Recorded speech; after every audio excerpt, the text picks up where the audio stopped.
হঠাৎ করে বিশ্বের অন্যতম ক্ষমতাধর দেশে রূপান্তরিত হবে ইসরায়েল, যেখানে তাদের চালে অন্যান্য দেশগুলো কুপোকাত হয়ে পড়বে, বিশেষ করে মুসলিম দেশগুলো। কিন্তু তা খুব বেশি স্থায়ী হবে না। ইসলাম সংকটে পড়বে বিশ্ব। সবাই অপেক্ষায় থাকবে কখন আসবেন ইমাম মাহাদি। তখন 40 দিন শাসন করবে দাজ্জাল। এরপরে ইমাম মাহাদির আগমনে রক্তক্ষয়ী যুদ্ধ শেষে ইসলামের বিজয়। যেই ইসরায়েলকে নিয়ে এই কথোপকথন, কিভাবে প্রতিষ্ঠিত সেই ইসরায়েল কিংবা কিভাবেই ধ্বংস হবে তারা, সেটা নিয়েই আজকের প্রতিবেদন। প্রথম বিশ্বযুদ্ধে তুরস্কের উসমানীয় খিলাফত পতনের পর ফিলিস্তিন সহ বেশিরভাগ আরব এলাকায় ইংল্যান্ড ফ্রান্সের দখলে চলে যায়। 1917 সালের 2রা নভেম্বর আর্থার জেমস বালফোর ইহুদিবাদীদেরকে লেখা এক চিঠিতে ফিলিস্তিনের ভূখণ্ডকে একটি ইহুদি রাষ্ট্র প্রতিষ্ঠার প্রতিশ্রুতি ঘোষণা করেন, যা ইতিহাসে বেলফোর ডিক্লারেশন নামে পরিচিত। বেলফোর ঘোষণার মাধ্যমে ফিলিস্তিন এলাকায় ইহুদিদের আলাদা রাষ্ট্রের সম্ভাবনা উজ্জ্বল হয় এবং বিপুল সংখ্যক ইহুদি ইউরোপ থেকে ফিলিস্তিনে এসে বসতি স্থাপন করতে থাকে।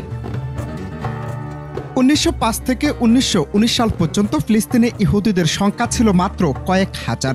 কিন্তু 1914 সাল থেকে প্রথম বিশ্বযুদ্ধ শুরু হওয়ার পর থেকে 1918 সাল পর্যন্ত ব্রিটিশদের সহযোগিতায় ফিলিস্তিনিদের ইহুদিদের সংখ্যা 15,000-এ উন্নীত হয়। এরপর প্রকাশ্যে ফিলিস্তিনি ইহুদি অধিবাসীদের ধরে এনে জড়ো করা শুরু হলে 1919 থেকে 1923 সাল নাগাদ ফিলিস্তিনি ইহুদিদের সংখ্যা 35,000 পৌঁছে যায়। 1931 সালে ইহুদিদের এই সংখ্যা প্রায় 4 গুণ বৃদ্ধি পেয়ে 1,80,000-এ পৌঁছায়। এভাবেই ফিলিস্তিনি ইহুদি অভিবাসীর সংখ্যা উল্লেখযোগ্য হারে বাড়তে থাকে এবং 1948 সালে সেখানে ইহুদিদের সংখ্যা 6 লাখে উন্নীত হয়।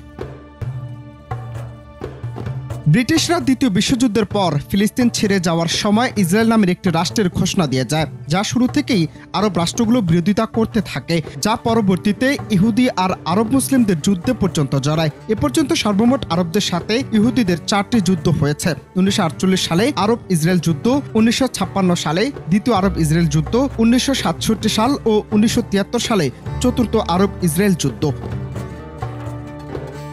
সে যুদ্ধে ইসরায়েল মারাত্মকভাবে ক্ষতির মুখে পড়ে এবং এক পর্যায়ে পরমাণু বোমা হামলা চালানোর সিদ্ধান্ত নেয় এবং এই সিদ্ধান্ত তারা আমেরিকাকে জানায়। পরবর্তীতে আমেরিকার মধ্যস্থতা যুদ্ধের সমাপ্তি হয়। সূরা বনী ইসরাইল আয়াত নং 4 সেখানে বলা হয়েছে, আমি বনী ইসরায়েলকে কিভাবে সিদ্ধান্ত জানিয়েছিলাম, তোমরা পৃথিবীতে 2 বার অবশ্যই বিশৃঙ্খলা সৃষ্টি করবে এবং ঔদ্ধত্য দেখবে মারাত্মকভাবে। কিন্তু আশ্চর্যের ব্যাপার হলো, কোরআনের এই আয়াত নাজিল হওয়ার পূর্বে ইহুদিরা পৃথিবীতে 2 বার অর্থাৎ খ্রিস্টপূর্ব 587 সাল ও খ্রিস্টাব্দ 70 সালের পূর্বে বিশৃঙ্খলা সৃষ্টি করেছিল। আর এই আয়াত নাজিল হওয়ার পরেও তারা 2 বার বিশৃঙ্খলা সৃষ্টি করবে। প্রথমবার ইউরোপিয়ান ইহুদিরা 1948 থেকে 2023 সাল পর্যন্ত বিশৃঙ্খলা সৃষ্টি করছে এবং দ্বিতীয়বার দাজ্জালের আবির্ভাবের সময়ে ইরানের ইস্পাহান শহরের 70,000 ইহুদি বিশৃঙ্খলা সৃষ্টি করবে, যেখানে 2016 সালের রিপোর্ট অনুযায়ী তাদের সংখ্যা 25,000 হয়ে গেছে।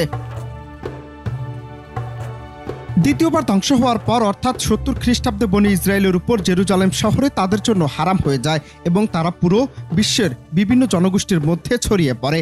আর আমি তাদেরকে বিভক্ত করে দিয়েছি বিভিন্ন দেশময় বিভিন্ন শ্রেণীতে। সূরা আরাফ আয়াত নং 168-তে স্পষ্ট করে বলা হয়েছে, এরপর আমি বনী ইসরায়েলকে বললাম, তোমরা বসবাস করতে থাকো, যখন আখিরাতের প্রতিশ্রুতির সময় আসবে তখন তোমাদের একত্রিত করে নিয়ে আসবো। এই বাণী সূরা বনী ইসরায়েল আয়াত নং 104-এ বলা হয়েছে। আশা করা যায় তোমরা যদি আল্লাহকে মেনে চলো তাহলে তোমাদের রব তোমাদের উপর রহম করবেন, কিন্তু তোমরা যদি পুনরায় বিশৃঙ্খলা সৃষ্টি করো আমি আবারও তোমাদের ধ্বংস করব। আর আমি কাফেরদের জন্য জাহান্নামকে করেছি কয়েদখানা। সূরা বনী ইসরায়েল আয়াত নং 8-এ স্পষ্ট বলা হয়েছে।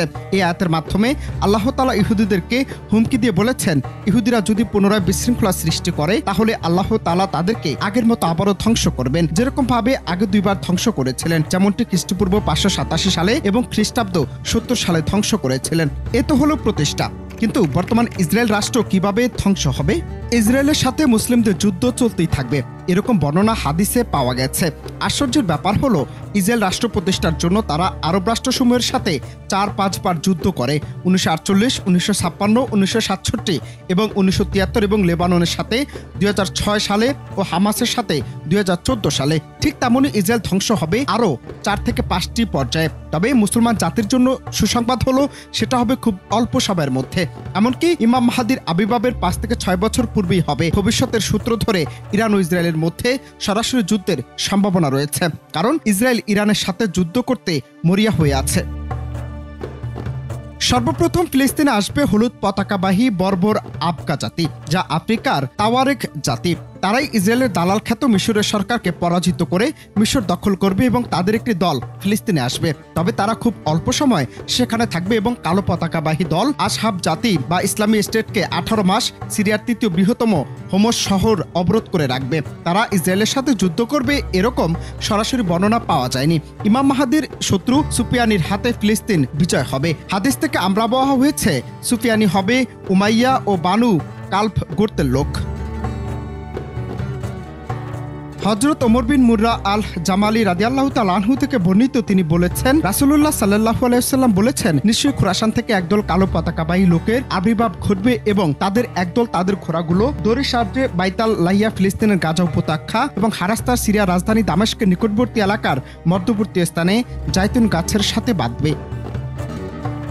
ইমাম মাহাদির খিলাফতের শেষ সময় সিরিয়ার ইদলিব ও লাটাকিয়া প্রদেশের সীমান্তবর্তী তুরস্কের অ্যান্টাকিয়া প্রদেশের পাহাড়ি অঞ্চল বা ইসরায়েল ও সিরিয়ার সীমান্তবর্তী টাইবেরিয়াস লেক থেকে তাবরিত আস সাকিনা বা সিন্দুকটি বের করে আনা হবে, যার মধ্যে তাওরাত ও ইনজিল শরীফের আসল কপি থাকবে। এছাড়াও এই তাবরিত আস সাকিনা বা সিন্দুকটি ইহুদিদের কাছে একটা আবেগময় পবিত্র বস্তু, যা দেখে ইসরায়েলের বেশিরভাগ ইহুদি মুসলমান হয়ে যাবেন। হযরত ঈসা আলাইহিস সালামের আকাশ থেকে অবতরণ করার পূর্বে যখন দাজ্জালের আবির্ভাব হবে এবং পুরো পৃথিবীকে বিশৃঙ্খলা সৃষ্টি করবে, তখন ইরানের ইস্পাহার শহরের 70,000 ইহুদি দাজ্জালের সাথী হবে। তারপর হযরত ঈসা আলাইহিস সালাম দাজ্জালকে হত্যা করার পর মুসলিমরা প্রতিটি ইহুদিকে হত্যা করবে। হযরত আবু হুরায়রা রাদিয়াল্লাহু তাআলা আনহু থেকে বর্ণিত, তিনি বলেন, রাসূলুল্লাহ সাল্লাল্লাহু আলাইহি ওয়াসাল্লাম বলেছেন, ততক্ষণ পর্যন্ত কিয়ামত হবে না যতক্ষণ পর্যন্ত ইহুদিদের সাথে মুসলিমদের যুদ্ধ না হবে। মুসলিমরা তাদেরকে হত্যা করবে, ফলে তারা গাছ বা পাথরের পেছনে লুকিয়ে থাকবে। তখন গাছ বা পাথর বলবে, হে মুসলিম, হে আল্লাহর বান্দা, এই তো আমার পিছনে একজন ইহুদি লুকিয়ে আছে, আসো তাকে হত্যা করো। কিন্তু গারকাত নামক বৃক্ষ দেখিয়ে দিবে না, কারণ এটা হচ্ছে ইহুদিদের সহায়তাকারী গাছ।